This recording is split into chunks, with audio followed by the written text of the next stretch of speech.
Est-ce que nous pouvons acclamer le Seigneur? Est-ce que nous pouvons acclamer le Seigneur? Nous pouvons acclamer le Seigneur. Que le Seigneur soit béni, que le Seigneur soit élevé encore durant ce temps. La Bible est en train de déclarer dans Luc, il dit, les disciples n'est pas plus que son maître, mais tout disciple accompli sera comme son maître. Nous voulons écouter la parole, nous voulons prendre ce temps du partage. Que le Seigneur soit avec nous. Nous invitons notre papa avec tout le respect. Et cependant qu'il s'avance, nous acclamons encore le Seigneur. Nous acclamons le Seigneur.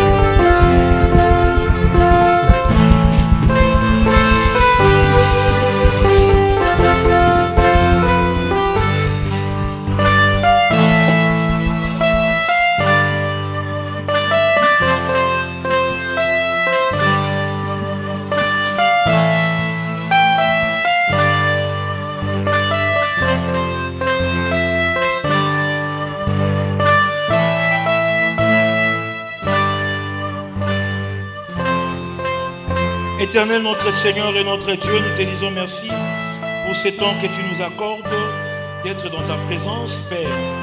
Viens nous parler ce soir, viens nous changer ce soir. Nous voulons devenir des disciples accomplis, des disciples changés et transformés.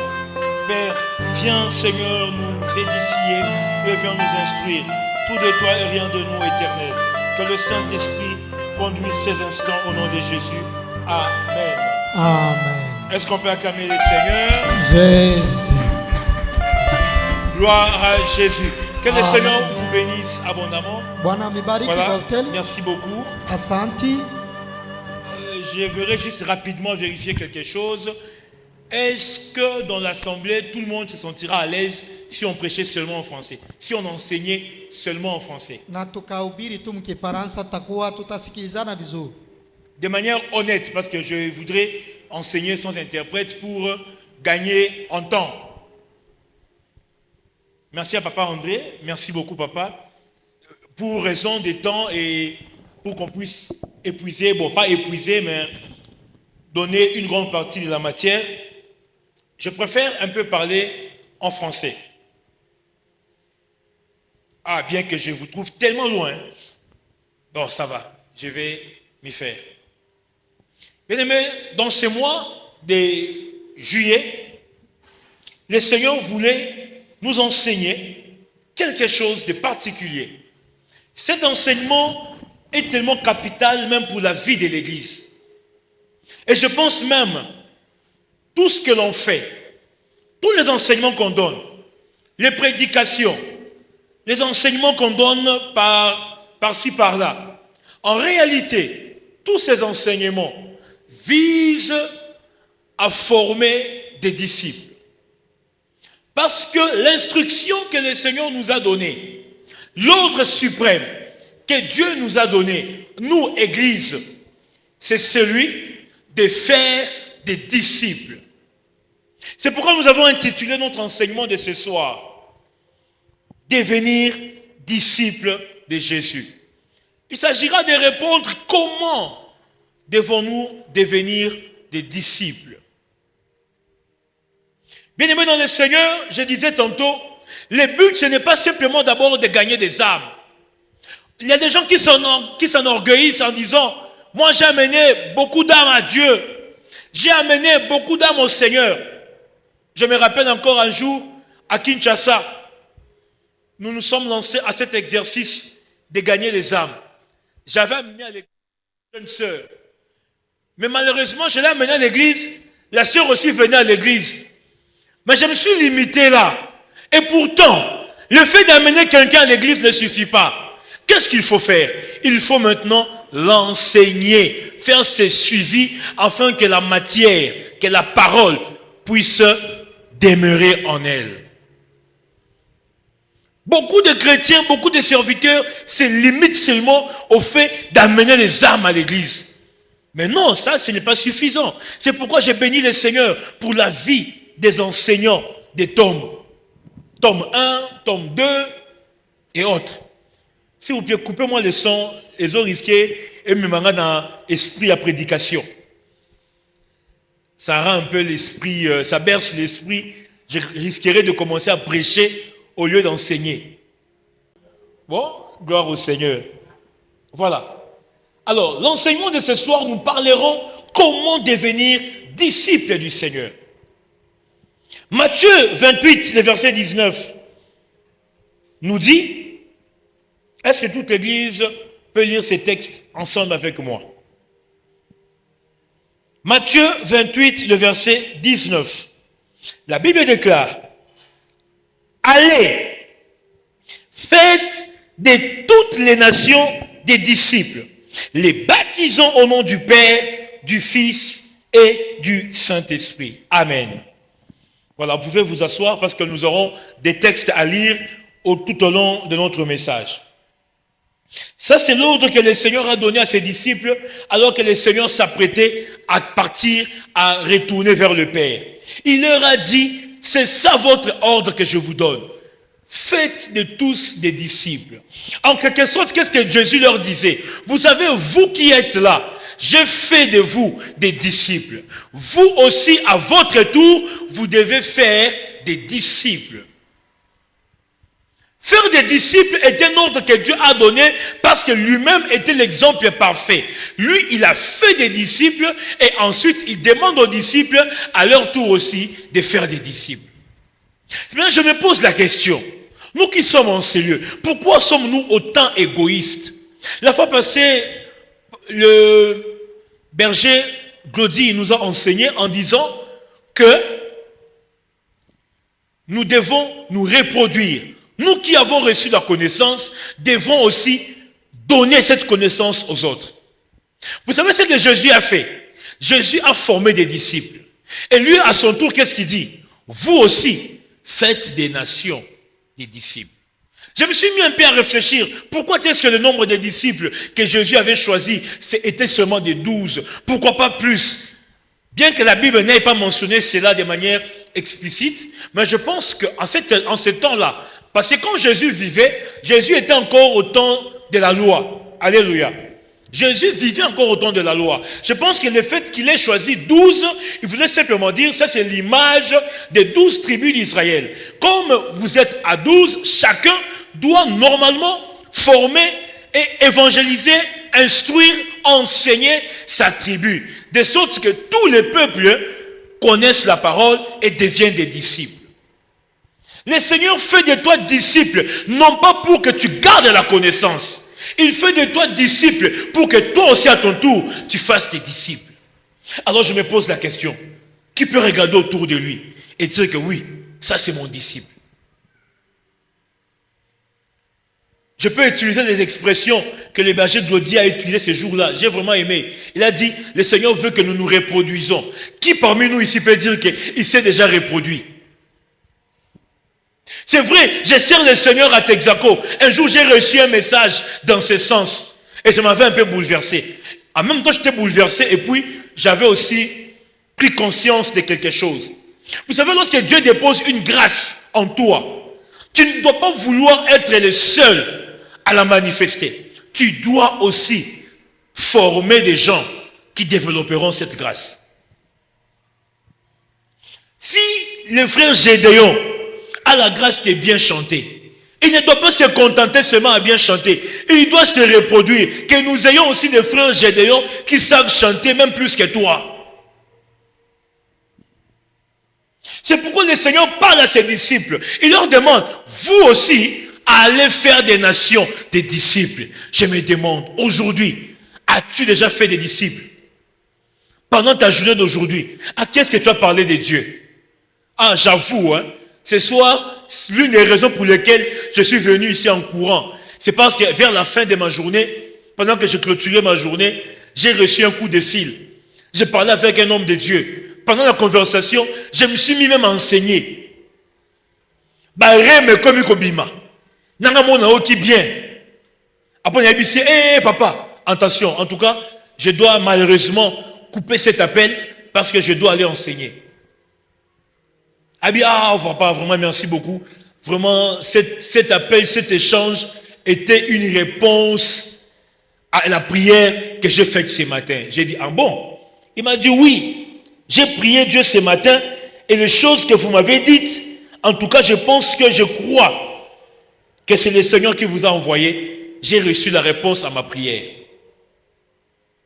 Vous savez, chaque jour qui passe, on doit se poser cette question. Pendant cette journée, ai-je formé un disciple? Qui est-ce que je formais?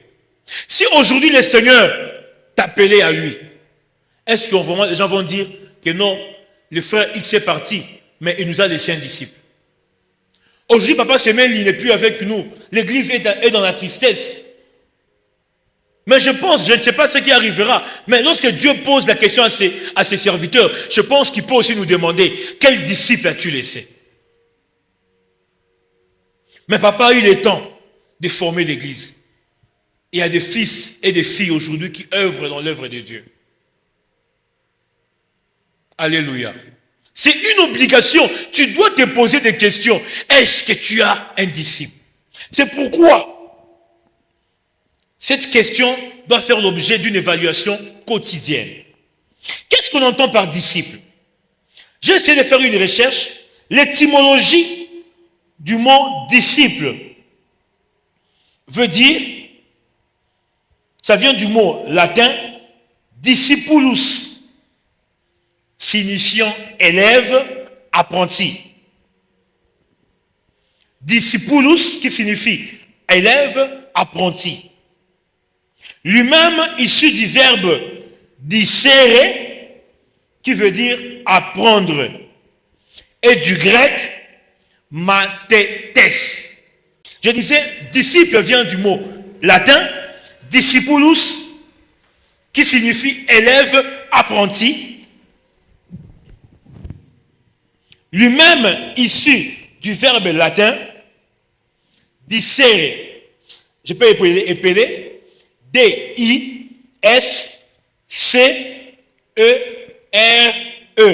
qui veut dire, ça signifie en français, verbe apprendre. Et du grec, le mot grec qu'il y a dans disciple, c'est mathetes. Ça s'écrit M-A-T-H-E-T-E-S,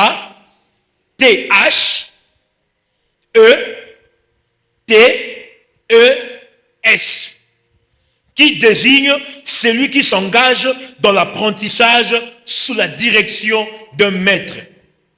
Ça signifie un disciple, c'est celui qui s'engage dans l'apprentissage sous la direction d'un maître. Donc je ne sais pas si c'est le cas. Ce qui Christmas a un disciple à Gédéon. Donc ça veut dire que Christmas s'est lancé sous la direction de Gédéon. Il s'engage à être sous la direction d'un maître. C'est ça un disciple. On voit là-bas l'acte d'engagement. Un disciple, c'est celui qui est engagé à suivre son maître, à apprendre de son maître, à suivre la direction de son maître. Lorsqu'on parle d'un disciple, on sous-entend qu'il est au pied d'un maître. Alléluia. De cette définition étymologique, nous pouvons comprendre qu'un disciple est une personne qui reçoit l'enseignement d'un maître et suit celui-ci. Il reçoit les enseignements d'un maître et puis il se met à le suivre.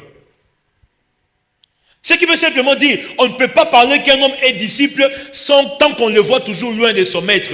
L'une des choses qui caractérise un disciple, c'est sa proximité du maître. Oh, là j'entre déjà dans le vif de mon sujet. L'une des choses qui caractérise un disciple, c'est sa proximité avec le maître. Je dirais, je suis disciple de Papa Ngalassi. Ce n'est pas simplement le fait de le dire, mais lorsque vous allez commencer à me voir, vous vous rendrez compte que soit à chaque fois que vous voyez le Père, je ne suis pas loin. Je le suis. Soit si je suis loin, je suis en train d'accomplir quelque chose en son nom. Lorsqu'on parle d'un disciple, on fait allusion à sa proximité avec le maître. Alors je me pose la question, lorsque je regarde l'église de Dieu, on me dit que non, il y a beaucoup de disciples ici. Mais lorsqu'on te regarde, est-ce qu'on peut constater ta proximité avec le Seigneur? Je pense qu'à l'époque de Jésus, si on se mettait à chercher Pierre, si on se mettait par exemple à chercher Pierre, où est-ce qu'on va aller les chercher?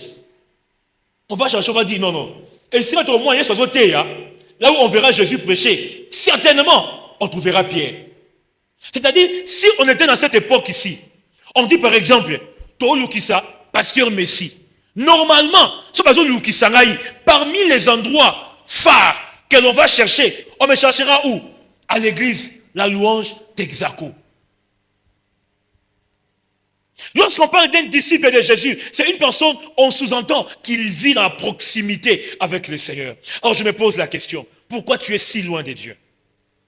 Si c'est moi aussi, tu es disciple de Dieu, mais pourquoi tu es tellement loin? Une personne qui est loin, c'est facile à détecter. Hein.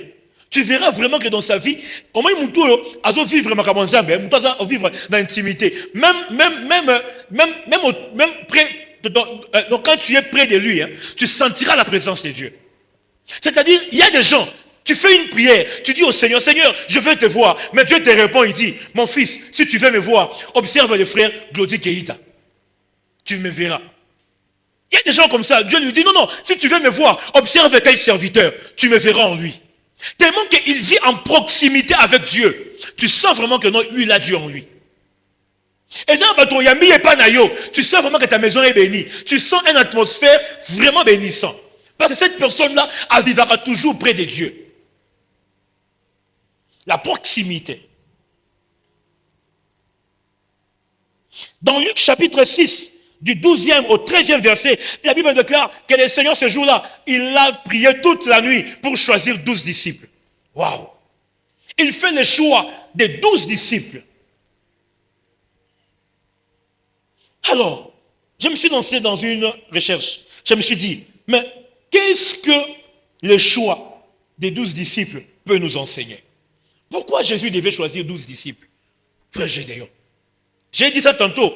Pourquoi le chiffre 12? Mais j'aimerais aussi me poser une question. Pourquoi devrait-il avoir des disciples autour de lui? Mais Jésus était capable de tout faire.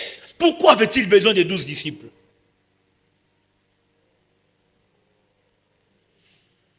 D'abord, il a fait une prière toute la nuit pour choisir. Ça, c'est d'abord un exemple parfait pour nous dire, en tant que serviteur de Dieu, quand tu arrives dans une étape cruciale de ta vie, il y a des étapes dans la vie où tu dois beaucoup prier. Surtout des étapes où tu dois choisir. Alléluia. J'aimerais parler aux disciples du Seigneur. Je sais que la prière est importante dans la vie d'un homme. Mais la prière devient encore très importante lorsqu'il s'agit d'opérer des choix les plus importants de sa vie. Comment est-ce que toi tu es arrivé à un stade où tu dois choisir? Mais autant prier. Frère, avec toute la grâce que Dieu a déposée en toi, avec toutes les capacités, avec la destinée que Dieu a tracée pour toi, mais le choix du conjoint, osons la légère, oui. Les sœurs, j'aimerais parler aux sœurs célibataires. Ah, elles ne sont pas nombreuses, hein? Je vois qu'il y a quelques-unes. Ah, gloire à Dieu, vous êtes là. Yaya, vous qui servez le Seigneur, si vous choisissez mal, même servir Dieu deviendra compliqué pour vous. J'ai rencontré beaucoup de sœurs qu'on connaissait, servantes du Seigneur, avec un grand avenir. Mais une fois qu'elle est mariée, on ne voit plus rien, perdu complètement, à cause du mauvais mariage.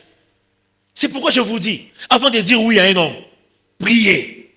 Même s'il faut faire toute la nuit pour prier, priez. Jésus, Dieu, maître de l'univers, il prie toute la nuit avant de choisir qui devait être à ses côtés. Il ne s'agit pas seulement du mariage, même dans les ministères. Tout le monde n'est pas ton daddy. Je répète encore, tout le monde n'est pas ton daddy. Ne laisse pas ta tête à n'importe qui imposer ma boko. Oyebite qui il est. Ne laisse personne devenir ton coach. Oyebite. Oh non, c'est parce qu'il parle bien français, il est éloquent. Est-ce que tu as prié toute la nuit? Vous savez, Jésus, quand il faisait ces choses, il ne faisait pas au hasard. Il le faisait afin que nous aussi, nous puissions comprendre. Quand on doit faire des disciples, on doit prier. Parce que même dans les ministères, si vous choisissez mal, tu vas choisir même des démons. À côté d'un ministère, dans le ministère est Koufi. On ne s'associe pas à tout le monde. Avant de s'associer, prie. Un jour, même Eliezer, on l'a envoyé, je crois que c'est Eliezer, pour aller chercher une femme. Abraham l'a envoyé pour chercher la femme pour son fils Isaac. En cours de chemin, qu'est-ce qu'il a fait? Il a prié. Il n'y a qu'à Texaco peut-être, ou bien ailleurs, hein, où je vois des serviteurs qui se disent disciples de Jésus, mais qui font des choses différemment de Jésus. Là où Jésus a prié, lui ne prie pas. Il regarde les statues. Oh non, non, on a un frère, puis il y a un statut, responsable. Est-ce qu'on bon délit? Ton maître Jésus n'a pas choisi comme ça. Ton maître Jésus a prié toute la nuit. Mais d'où viennent ces méthodes que tu adoptes en regardant Facebook pour choisir? D'où viennent ces méthodes que tu adoptes en regardant les réseaux sociaux pour opérer un choix? Tu montes un projet, mais tu choisis n'importe comment, sans prier. Il y a un mot échoué. La partie de Moussa, ne comment croyez, oh chef Nalini, toi ça a lu Kelemba. Il me dit, hé papa, pardon. Non, je ne m'associerai pas. Ma Kelemba, oh Kotawana. Il y a même un problème. Pourquoi tu t'associes à n'importe qui? Il y a des gens avec qui tu ne peux pas t'associer. Avant de t'associer, prie. Il faut que ça et même dans un conflit. Parce que dans la vie de beaucoup de serviteurs, il y a beaucoup de bavardage, il y a peu de prières. Nous parlons tellement trop, mais nous prions peu. Jésus a pris toute la nuit pour choisir 12 disciples avec qui il devait marcher. Mais moi, ça a un choix important, il y a vie. Tu finis les études secondaires, humanité, etc. Ouais. Seigneur, qu'est-ce que je ferai à l'université? Est-ce que tu as posé cette question à Dieu? Est-ce qu'au bon Dieu? Est-ce qu'au bon Dieu? C'est pourquoi vous voyez, dans notre pays, il y a des gens, ingénieurs en polytechnique, mais dans sa destinée, Jean m'a orienté, il a gagné sa vie. Rien à voir avec ses études. Est-ce que tu avais prié avant de t'engager dans tel domaine? Moins de prières, mais nous voulons avoir des résultats. Disciple du Seigneur, fais comme ton maître. Ton maître a prié toute la nuit. Frère Junior, toute la nuit. Fais qui daddy à Mikolo, monsieur pasteur à Mikolo. Oh, l'esprit du Seigneur est sur moi. Le Seigneur m'a oué. Malgré ton onction, prie. Fais comme Jésus, c'est simple. Ce que nous révèle le choix fait par Jésus des disciples. Le maître qui réussit, c'est celui qui pense déjà à la saison d'après lui. Les choix de Jésus me rappellent et m'enseignent que celui qui veut réussir en tant que maître doit déjà penser à la saison après lui. Donc moi je suis pasteur, il faut déjà dans Kanisaka. Un jour Dieu m'appellera ailleurs ou bien je quitterai ce monde un jour. Mais qui est-ce que je vais laisser? Jésus savait que son temps sur la terre était compté. Mais il y a des gens qui vivent, hein, ils pensent que leur temps sur la terre est en compté, ils ont tous les temps. Aujourd'hui papa Semelu, on parle de lui dans le passé. Pas plus tard qu'il y a une semaine, 2 mois, 3 mois, il était encore avec nous. Un leader, un maître, celui qui est averti, c'est celui qui pense déjà à la saison d'après lui. Il dit non, laisse-moi, je suis là aujourd'hui. Après moi, qui sera là? C'est pourquoi les Français ont dit, il n'y a pas de succès sans successeur. Il faut déjà penser former. Papa Joël, aujourd'hui vous conduisez le couple de famille. Sachez-le bien, demain vous ne serez pas peut-être ici. Dieu peut vous appeler à aller ailleurs. Vous devez vous rassurer. Est-ce que j'ai laissé d'autres papas Joël comme moi qui seront dynamiques pour réveiller le couple et famille? Je dois me reproduire. Il aime toujours cacher la connaissance. Oh non, il faut un bon mandambo. Comme bon matin, on faux leader. D'ailleurs, j'aimerais dire à quelqu'un, c'est pas une prophétie, mais c'est quelque chose comme ça. J'aimerais te dire, il y a des gens ici, hein, peut-être que ton avenir retarde encore à s'accomplir. Les choses que Dieu a prévues pour toi tardent encore à s'accomplir parce que tu as du mal à former tes remplaçants. Parce que Dieu voit que ce qu'il a dit dans Londres, à côté de Nikuna. Et frère, Dieu a préparé une église pour toi à Londres. Mais en tant que frère dans Texaco, mais ce qui a que Londres, dans Texaco. Jusqu'au jour où j'ignore, tu trouveras ton remplaçant. Après Dieu dit, ok, il a formé un remplaçant, alors je peux l'amener ailleurs. Est-ce que je me fais comprendre? Voilà pourquoi tu dois faire le choix. Tu dois prier pour que Dieu t'oriente vers cette personne en qui tu dois te reproduire.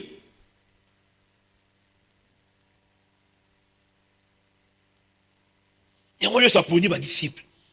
Autre leçon encore, par ses choix, Jésus voudrait se reproduire en ses disciples dans le but que ceux-ci deviennent comme lui.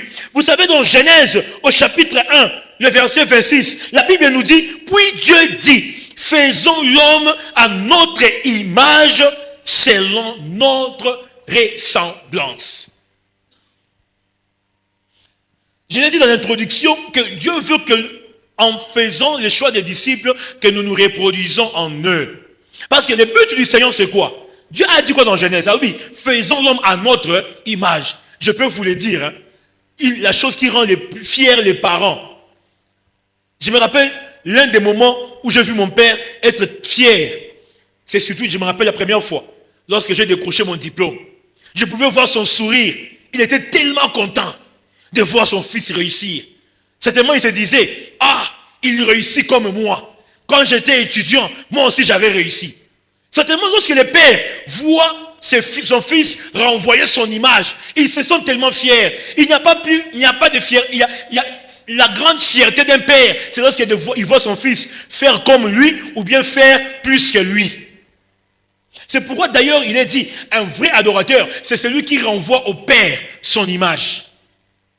Lorsque le père te regarde, le père prend plaisir à regarder ta vie. Oh, c'est pourquoi ce jour-là, Dieu n'a pas eu peur de présenter Job à Satan. Est-ce que vous savez ça? C'est Dieu qui a présenté Job à Satan. On peut imaginer le niveau.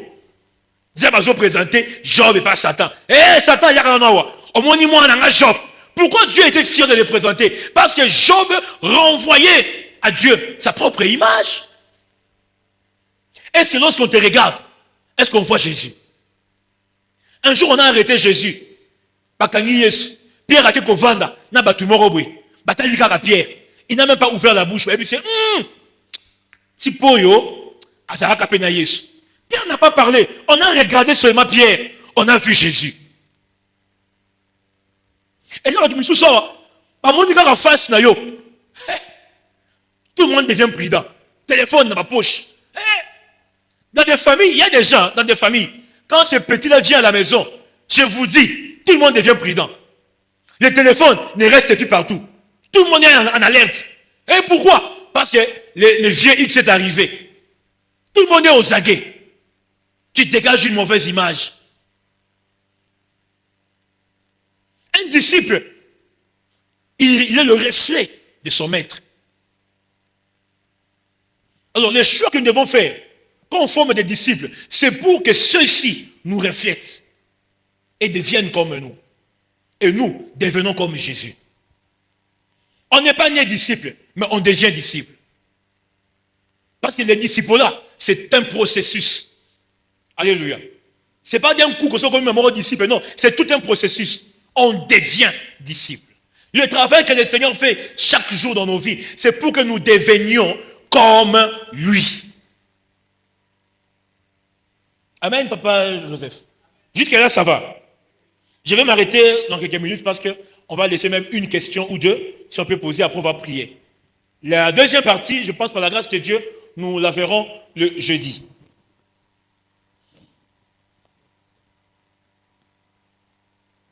Le plaisir de Dieu, c'est de voir l'homme lui renvoyer son image. C'est pourquoi Dieu travaille chaque jour. Quand il te prêche, c'est pour que tu puisses devenir comme lui. C'est pourquoi j'aimerais te poser une question. Des fois même quand tu fais le choix de t'habiller, pose-toi la question. Si Jésus était dans mon corps, est-ce qu'il aurait fait le choix de mettre ses polos, de mettre ses pantalons? Un jour, j'ai vu sur Facebook, on battu photo, oh, bah man of God, il y a Mikolo, pantalon dongi, donc, et ce qu'il y a, slim, hein, bah man of God, il y a un ministère à Mikolo, oh, ministère, ceux qui, merci ministre, oh, ministère, ceux qui, les yeux et la tête, bah, homme de Dieu, pantalon Canada, ou kangiye, man of God. Je me pose la question, si Jésus était dans ton corps, est-ce qu'il serait aussi allé en boutique, acheter un pantalon Kangadadi, le Yayo? Pose-toi la question. Pose-toi la question. Si Jésus était dans mon corps, est-ce qu'il aurait fait les maquillages? Les frères, soyez vigilants. Encore micro, il y a. On a grand affaire sur le la photo. Oh, Angélie Tony. Il y a. Keba. Il y a. Il y a dans sa la photo. Au moins, frère, il y a 5 jours. Autant à Facebook, oui, et l'on a changé. Il y a été pour frère, il y a. Ils ont modifié nous. Ce que tu vois là, ce n'est pas la réalité. Si Jésus était dans ton corps, est-ce qu'il aurait fait les choses que tu fais? Il faut qu'on se pose la question. Je suis disciple du Seigneur. Est-ce que si Jésus était à ma place, autant les chrétiens, le langage vulgaire, trop vulgaire, comme un Yankee. Oh. Vous savez, un jour, je suivais une émission à la télévision. J'ai entendu seulement un monsieur parler. Je n'ai même pas suivi sa présentation pour savoir qui il était. Rien qu'en l'écoutant, j'ai compris que c'était un docteur. Même s'il parle d'un autre sujet, tu verras dans son langage, il ne manquera pas de dire, oh non, vous voyez, c'est un phénomène microscopique. Oh, mais papa, on parle d'un sujet social. Qui vient faire les termes microscopiques dans l'émission? Et dans votre naïveté, c'est son domaine. Même un docteur, quand il parle, même si vous parlez d'un autre sujet, dans son expression, vous remarquerez, il ne manquera pas de sortir un terme biologique, chimique, dans le domaine naïf. Parce qu'il vit dans ces domaines-là.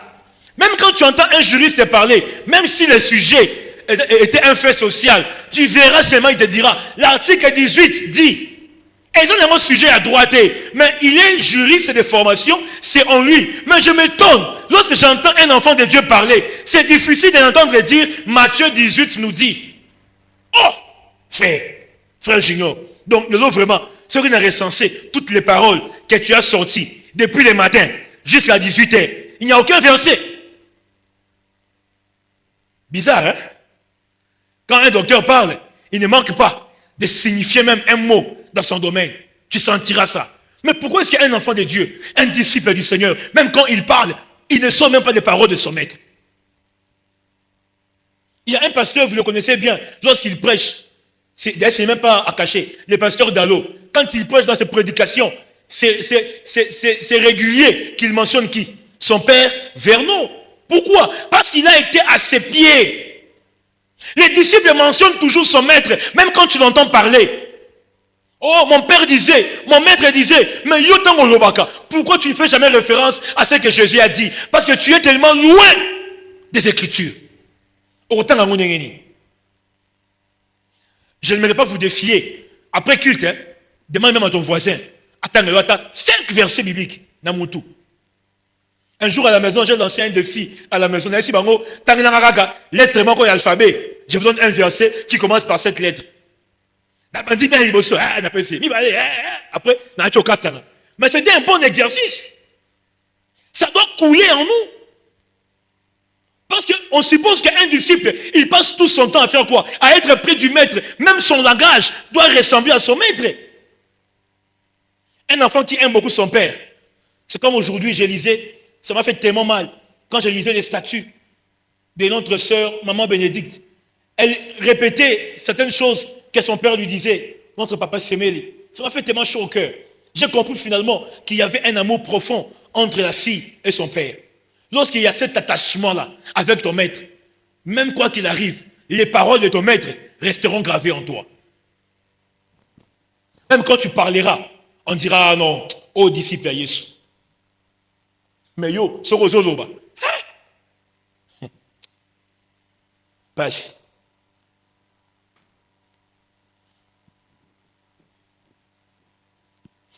Ce choix des disciples, l'Éternel choisit une équipe qui devra du jour au lendemain travailler, non pas pour avoir les dons de Dieu, mais plutôt pour forger leur caractère. Le fait que Jésus ait choisi ses disciples, il voulait choisir une équipe de personnes qui ne seront pas là pour rechercher les dons, mais pour travailler le caractère. Les disciples, ce n'est pas celui qui cherche d'abord les dons. Les disciples n'est pas près du maître pour avoir les choses du maître. Mais le disciple est près du maître pour devenir comme le maître. Mais aujourd'hui, on a des disciples qui sont près de Jésus afin d'avoir les choses que Jésus donne. Oh! Je ne suis pas à l'église pour m'attendre à recevoir les choses de Dieu. Mais non, je viens à l'église, je viens m'asseoir au pied du maître pour lui ressembler. Pas pour avoir les choses du maître. On a posé aux questions. Pour devenir comme Jésus ou bien pour avoir les choses que Jésus donne. Il y a un monde avec l'église, il court derrière les dons. Je vais avoir les dons de prophétie, les dons de miracles, les dons de paroles de connaissance. Mais en réalité, ils ne produisent pas de fruits. Ils n'ont pas le caractère de Jésus. Ne recherchez pas les dons. Parce que les disciples ne recherchent pas les dons. Ils recherchent d'abord le caractère.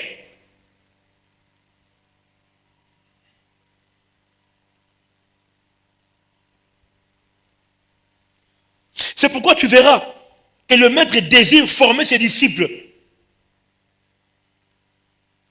Il ne doit pas garder ces hommes loin de lui, mais plutôt plus près. J'ai parlé de la proximité. Un disciple se caractérise par sa proximité près de son maître.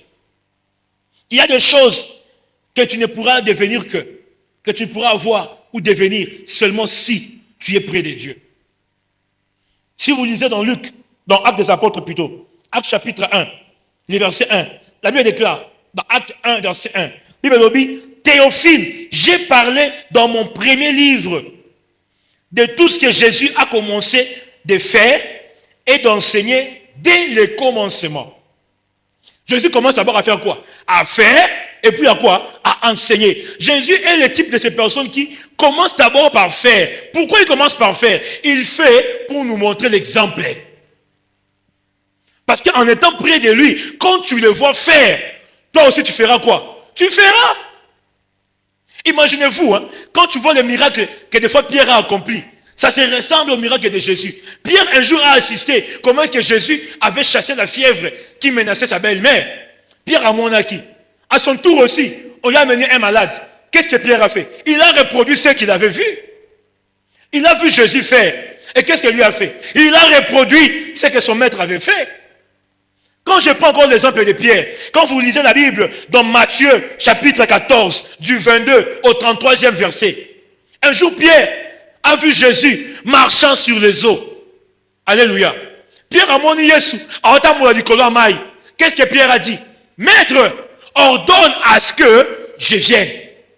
Qu'est-ce qui a poussé Pierre à demander cela? Parce qu'il a vu Jésus poser l'acte. Si Pierre était loin, est-ce que Pierre aurait vu ça? Non. Pierre était toujours avec Jésus. Et quand il a vu Jésus marcher, lui aussi a dit, maître, je vais faire comme toi.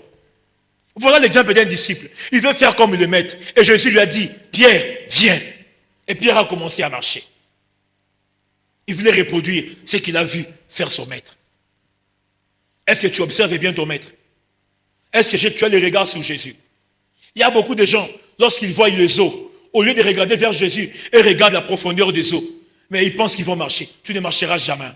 Un bon disciple, même quand tu vois que l'eau est profonde, tu n'as pas besoin de regarder la profondeur des eaux. Tu as simplement besoin de regarder Jésus. Si tu as les yeux sur Jésus, tu l'observes bien, tu le fixes bien, tu marcheras comme lui. Alléluia. C'est ça un disciple. J'ai fini par le cas d'Élisée. Élisée et Élie. Élisée demandait quelque chose de merveilleux à Élie. Élie lui a dit quoi? Ce que tu demandes, c'est tellement difficile. Mais si tu me vois, ça veut dire quoi? Donc, si tu restes là près de moi, jusqu'à ce que Dieu me prenne, alors tu recevras.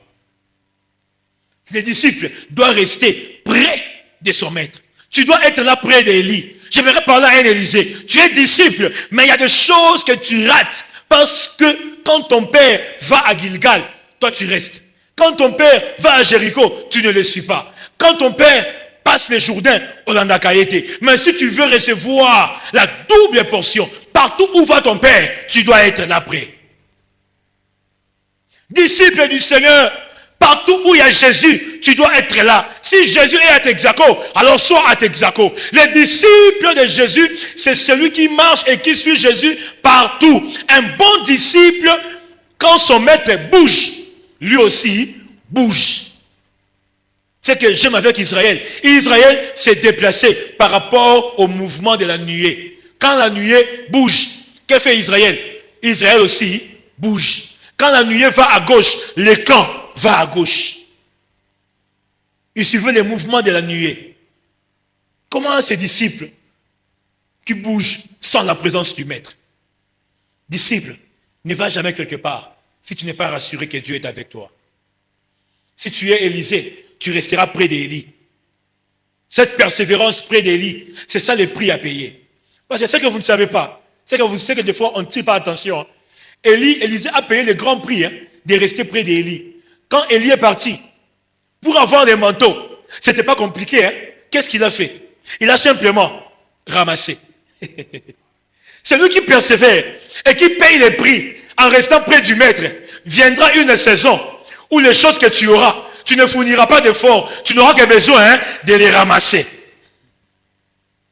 On pense que c'est facile de ramasser. Avant d'arriver au point de ramasser, il faut d'abord endurer l'étape de suivre Élie partout. Avant d'arriver à l'étape de ramasser, tu dois payer le prix de rester les yeux ouverts, voyant Élie monter malgré la tourbillon de sable. Celui qui fait ramasser les manteaux doit supporter à garder les yeux fixés sur Élie, même en présence d'un tourbillon de sable. Même lorsque tout paraît flou, même pendant que tout paraît secoué autour de toi, il y a des tourbillons, des problèmes, mais tu restes focus sur Jésus. Après cette étape de turbulence, viendra l'étape de la joie, où tu n'auras qu'à ramasser les manteaux et tu récupères. Oh, c'est ce que j'aime avec Élisée. Pendant qu'il rentrait, il s'est retrouvé devant les mêmes Jourdains qu'il avait traversé avec Élie. Mais qu'est-ce qu'Élisée a fait? Élisée a pris les manteaux.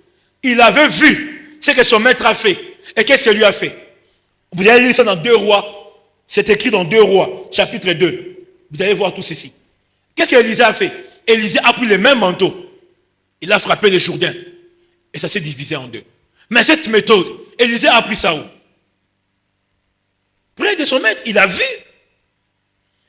Il est là, on a des disciples. Quand le maître fait, au lieu d'observer, il critique. Ah, oh, ancienne onction. Oh, maman, il y a calade. Ah, ma père Malika. On va dépasser. Oh, mais oh, tu es Élisée. Ouvre tes yeux, observe et apprends. Ah, papa Patrick, Lélo, ma disciple à Mikolo, il veut toujours corriger les maîtres. Ah, papa, vraiment. Oh, bon, tu as calé.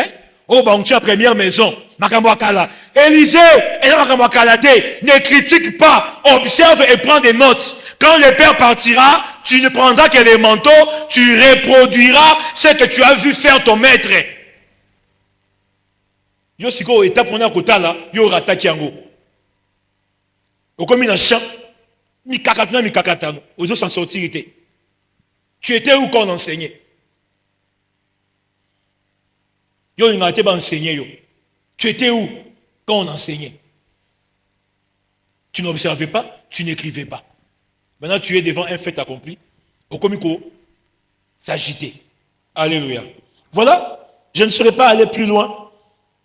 Je m'arrête d'abord là, pour ce soir, parce que plus tard, nous aborderons un autre point où je parlerai surtout de l'écoute. Parce qu'un disciple, c'est aussi celui qui écoute. Attentivement. Écoutez, c'est différent d'entendre.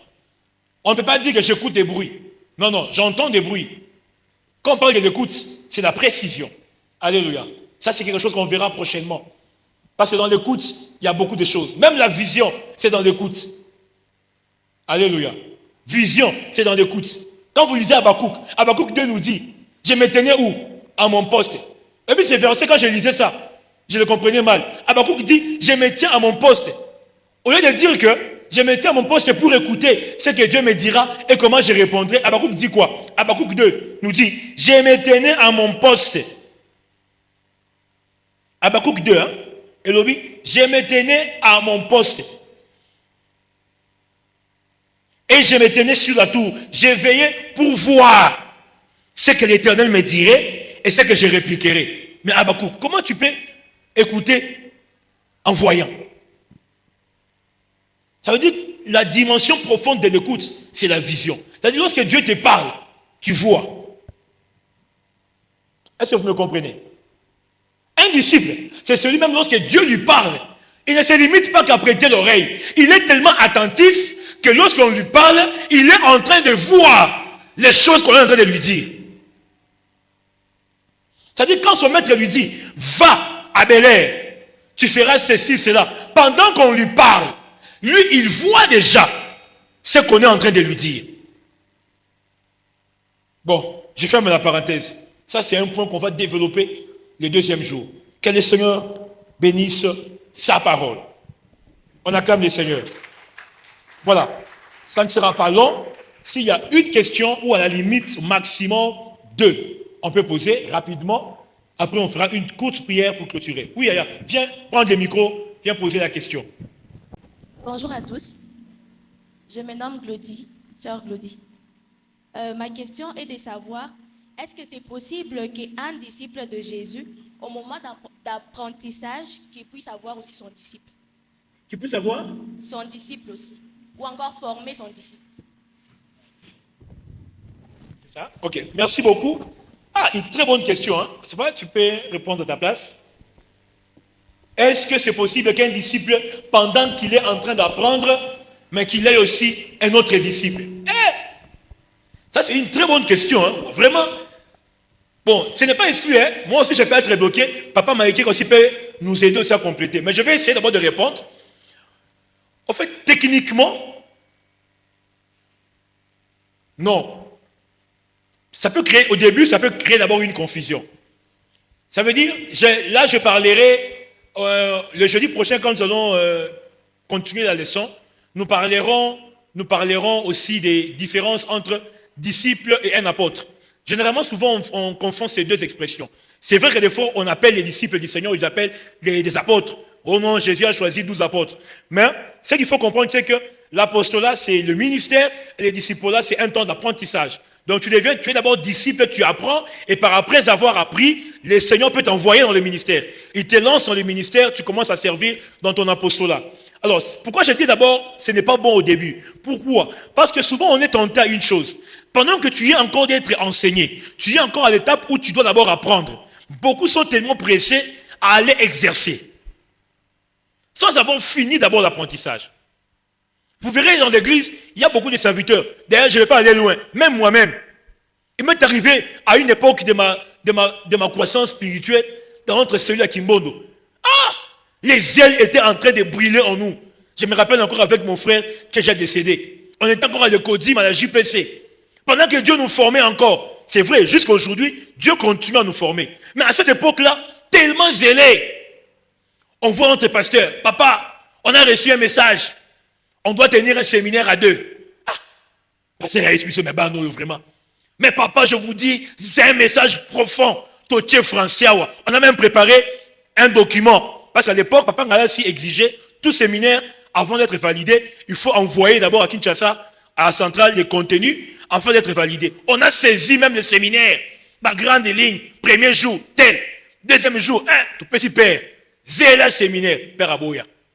Ah, église vraiment, ma blocage, parce que quand on a zéla, là, ce sont des disciples qui, tu es encore à l'étape où on est en train de te former encore, il y a encore pression ligne, au du Shabbat.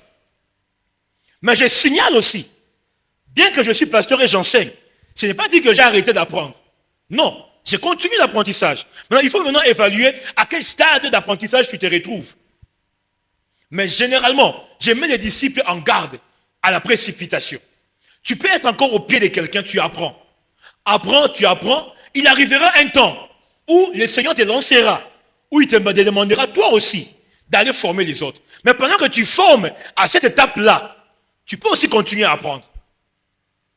C'est-à-dire quoi? Je réponds à deux tendances. Au début de ton apprentissage, non.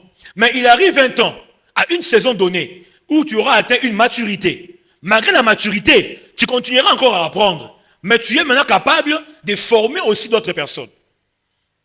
Je ne peux pas dire que, comme aujourd'hui, je suis devenu pasteur, que non, voilà, j'ai arrêté d'apprendre. Non, non, non.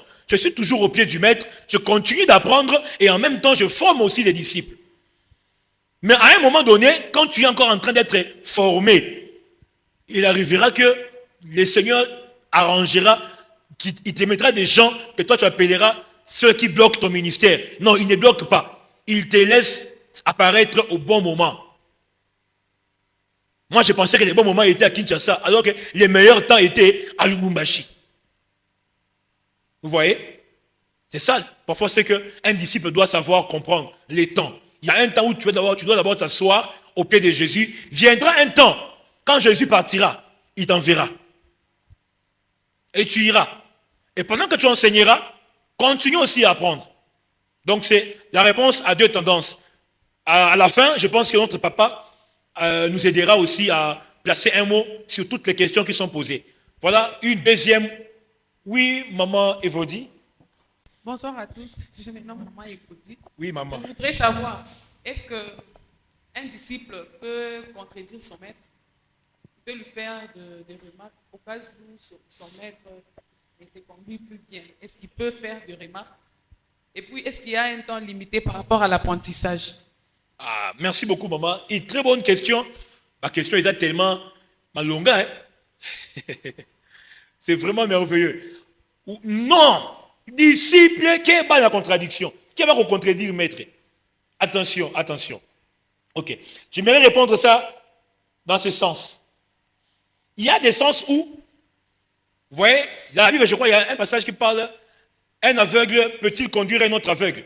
Ça dit ceux qui passent aveugle, dans l'Iboulou. Ceux qui arrivent, par exemple, que non disciple, non maître, tout ignorant. Qu'est-ce qui arrivera? Ils vont tomber dans le trou. Mais il arrive aussi des cas où les disciples paraît être, il a une petite vision, mais le maître est aveugle. C'est ce qui arrive de fois dans les cas où vous dites que non, est-ce qu'il peut contredire le maître?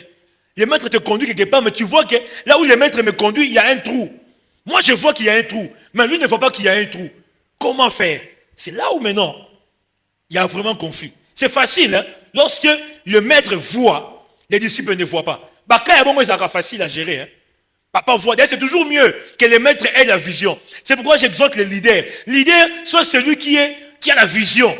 C'est bien quand les maîtres voient, les disciples ne voient pas. Les disciples seront bien conduits. Mais quand c'est les disciples qui voient et que les maîtres ne voient pas, là où s'engagent les conflits. C'est vrai, je ne te dirai pas que non, tu vois que c'est un trou, mais comme papa dit, on va là-bas, tu iras. Non. Il y a une bonne façon de faire. Avec la sagesse que Dieu t'a donnée, le Seigneur t'aidera. Tu viendras dire poliment à papa, papa, au moins, dans l'église, est-ce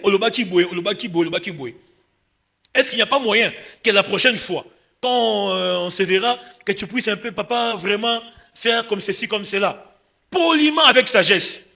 Tu ne fais pas la reproche à papa. Mais si tu fais ça comme, tu le formules comme une demande. Comme si tu faisais une demande à papa. Par rapport à une situation pour laquelle tu n'étais pas d'accord. C'est pas que tu lui dis que non, papa, vraiment, au petit Liban, en tout cas, ma théo, vraiment, au petit Liban, on a faux fils. On peut s'appeler Kanda. Moi, je connais un pasteur à Teiboué, son fils l'a suivi à côté, ici, papa. Moi, quand j'avais lu la Bible nous dit ça. Papa, est-ce que vous ne trouvez pas que dans ce contexte ici, vous aurez pu dire ceci à la place de dire cela? Le père a dit merci beaucoup, mon fils. Du haut de la chair, il a parlé de ça. Oh, mon fils m'a fait voir, j'avais commis une erreur. Dans ma tête, dimanche, il avait raison. Ah, mais papa, ne le contredis pas en public. Ne lui fais pas des reproches en public. Même quand vous êtes en privé, ne lui montre pas qu'il a été faux. Montre-lui avec sagesse, papa. Ne pensez-vous pas que vous aurez pu dire ceci à la place de cela au vu de ce que dit Jean, au vu de ce que dit Malachie. Et vous pouvez parler, échanger, ça va passer. Mais l'apprentissage est continuel. D'autant que la connaissance n'est pas définitive. La Bible dit qu'on ne connaît qu'en partie. Cela veut dire qu'on n'a pas atteint le summum de la connaissance. Comme on n'a pas atteint le sommet de la connaissance, donc on est appelé à chaque fois continuer à apprendre. Moi, j'étais content quand je lisais le communiqué le dimanche, lorsque la famille Bofou m'a rendu grâce pour le master de maman Niclette. Moi, j'étais content. Ce n'est pas son premier diplôme. Malgré ce qu'elle a déjà acquis comme connaissance, elle continue à apprendre. Je vous dis, ça m'a aussi interpellé. Elle dit, il a un diplôme dans la licence d'économie. Elle dit, oh, mais ça c'est la médiocrité. Il faut continuer là. C'est la médiocrité. Quand tu arrêtes d'apprendre, autant tu apprends encore. Tant que tu as envie, continue d'apprendre, à te mettre à jour. Amen, amen. Donc l'apprentissage reste continuel. Voilà. Je pense qu'on peut clôturer là, ou bien une mesure de grâce. Ah, je pense qu'on peut clôturer là. Voilà, nous passons la parole à notre papa. Pendant qu'il s'avance dans l'acclamation du Seigneur, il va certainement placer un mot et après, il va prier pour nous. Alléluia. Alléluia. Que Dieu nous bénisse. Un disciple peut-il se mettre à former pendant que lui-même est fort? Je pense que la réponse de l'orateur était claire. Il y a eu un moment, le Seigneur a invité les disciples et il y a un moment, il les a envoyés quand il a vu que la formation était déjà accomplie. Alléluia. Alléluia. Mais cela n'empêche pas les disciples d'inviter quelqu'un vers le Seigneur. Alléluia. Philippe était venu vers le Seigneur, mais Philippe avait aussi invité Nathanaël. Alléluia. Donc pendant le temps de la formation, on peut gagner une âme, mais le mettre au pied de ce que le Seigneur a mis comme des dons à l'Église pour la formation. Parce que nous savons que tous nous ne venons pas au Seigneur le même temps. Alléluia. Voilà ce que je peux dire en quelques mots. Former comme tu n'as pas encore de maîtrise. Le Seigneur a envoyé les disciples quand il s'était rendu compte que la formation était déjà accomplie. C'est comme ça, il restera avec eux. Il essaye un peu de les envoyer. Là, ils n'étaient pas partis former, ils étaient partis gagner les âmes et démontrer la puissance du Seigneur. Mais quand le moment était venu, d'ailleurs c'était les textes de base, il les a cette fois-là envoyés et leur a dit, allez, faites de toutes les nations mes disciples. Il y a un temps, le Seigneur t'appelle, mais quand le Seigneur t'appelle, ça ne t'empêchera pas. Philippe est appelé, mais Philippe est allé appeler aussi Nathanaël. Que le Seigneur nous bénisse. Que le Seigneur nous bénisse. Est-ce qu'on peut rapidement fermer les yeux? La Bible dit, quand le Seigneur a vu la foule, il est monté à la montagne. Quand il s'assoit, les disciples se sont approchés. Les disciples, c'est celui qui s'approche du Seigneur.